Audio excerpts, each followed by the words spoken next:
Now, another motion of no confidence is on the cards against Ekurhuleni Mayor Tania Campbell. In October last year, the DA mayor was ousted before being reinstated 2 weeks later. Now, with the ANC and EFF holding a majority of the council seats between them, there's a great likelihood that Campbell will be removed once again. Meanwhile, the ANC Youth League is planning to march to the council offices to demand more opportunities for young people. Let's go live to our reporter, Pule Letshwiti-Jones, who is in Ekurhuleni, following that story for us, and he joins us now live. Pule, I believe it's a short break right now. What's happened in council so far? You're definitely right. Now what we've seen is that the Speaker and the councillors have gone through some of the documents and reports before they could get to the item which speaks to motions as well. She has adjourned for a 30-minute caucus break, which is requested by the DA. From there onwards, they will go into the ordinary, or rather planned, 1-hour break, and there afterwards, coming back, they will then go into the issue of motions, where we do know that there's one against the Mayor, Tania Campbell. But joining me right now, I'm speaking to the Gauteng chairperson, Mr. Ngobeni, who speaks to us, right? Mr. Ngobeni, thank you very much for speaking to us. So it's not looking good quite for you guys, particularly because we saw one of your PR councillors, Mr. Museki, handing in his resignation yesterday. Yeah, no, and good afternoon to all the viewers. We wish him well, and hope that he will do well where he's going. For us, we remain focused. We remain committed to the task at hand. The task is 2024. We need to make sure that we remove ANC out of power in 2024 and be able to install a government that will be led by President Herman Mashaba. What do you say about those saying you're walking into 2024 limping, particularly with the divisions within the party? We've seen it in the city of Tshwane. We've seen it recently with the former chairperson of Gauteng from your party, Bongani Baloyi, resigning as well, and now Museki from Ekurhuleni. Yeah, look, I mean, starting a new political party in South Africa is not very easy. I mean, we know that ANC is desperate. They want to hold on to power by all means. They will come up with all kinds of tactics, including buying of our councillors.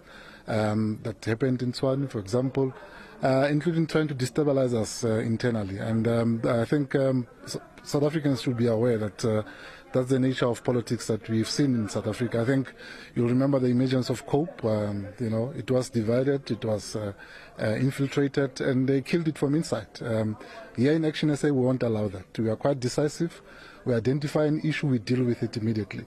And it's unfortunate some will not like it, but that's how we're going to save this organization for the people of South Africa, because it is an organization that South Africans are hoping it will be an alternative for the ANC. And we need to do everything possible to ensure that we save it. So we are committed to that.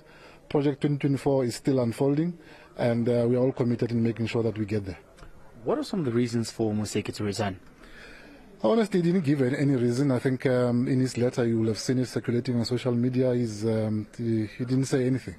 So we wish him well. We don't know where he's going. There are rumors flying around that there is a new political party that's coming to be announced this afternoon. We don't know. So we can only wish him well. And I think if there are going to be other members that are going to resign, we can only wish them well. And but it's unfortunate because the task at hand needs all of us, all South Africans, to join hands, and we can't afford this type of splinters and parties that are going to be emerging left and right. I think we need to be focused on the project, and those are remaining behind.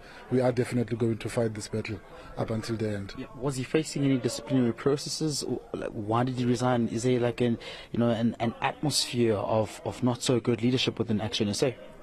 Not at all. I mean, in Ekurhuleni, we didn't have any issues with regards to our caucus, and I think the issues that we encounter, we always make them public. That's one thing about Action SA. Accountability is at the top of our agenda.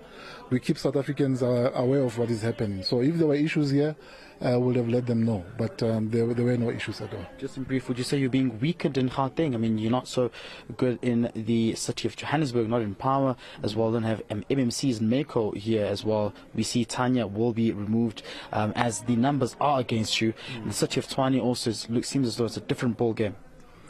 Yeah, look, I mean, as I said, I mean, I think the ANC will try and hold to power by all means, including, try and get small parties to work with them, minority mayors and so forth.